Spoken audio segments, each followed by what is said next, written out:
श्राद्ध संभोजन।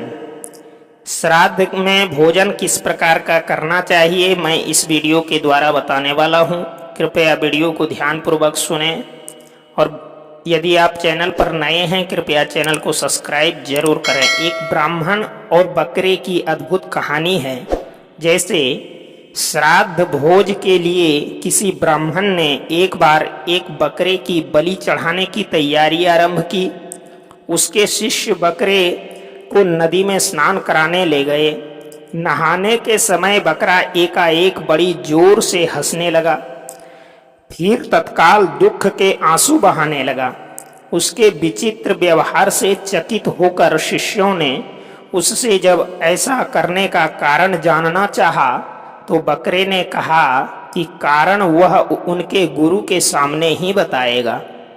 ब्राह्मण के सामने बकरे ने यह बतलाया कि वह भी कभी एक ब्राह्मण पुरोहित था और एक बार उसने भी एक बकरे की बलि चढ़ाई थी जिसकी सजा वह आज तक पा रहा था।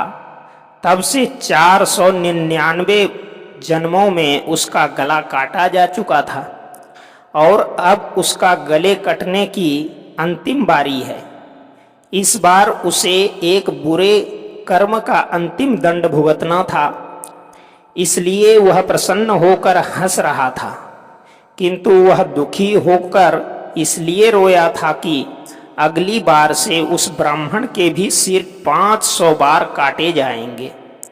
ब्राह्मण ने उसकी बात को गंभीरता से लिया और उसके बलि की योजना स्थगित कर दी तथा अपने शिष्यों से उसे पूर्ण संरक्षण की आज्ञा दी।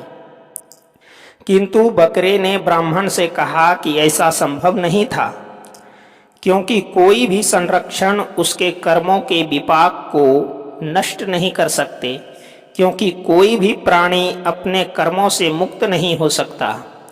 जब शिष्यगण उस बकरे को लेकर उसे यथोचित स्थान पर पहुंचाने जा रहे थे, तभी रास्ते में किनारे एक पेड़ के शाखा पर नर्म नर्म पत्तों को देख ज्यों ही बकरे ने अपना सिर ऊपर किया तभी एक वज्रपात हुआ और पेड़ के ऊपर पहाड़ी पर स्थित एक बड़े चट्टान के कई टुकड़े छिटके।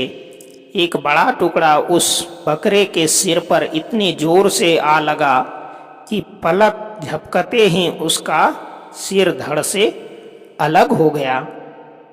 तो प्रिय दर्शकों, इस कहानी के द्वारा सीख मिलती है कि कर्मों का दंड कितना भयंकर होता है।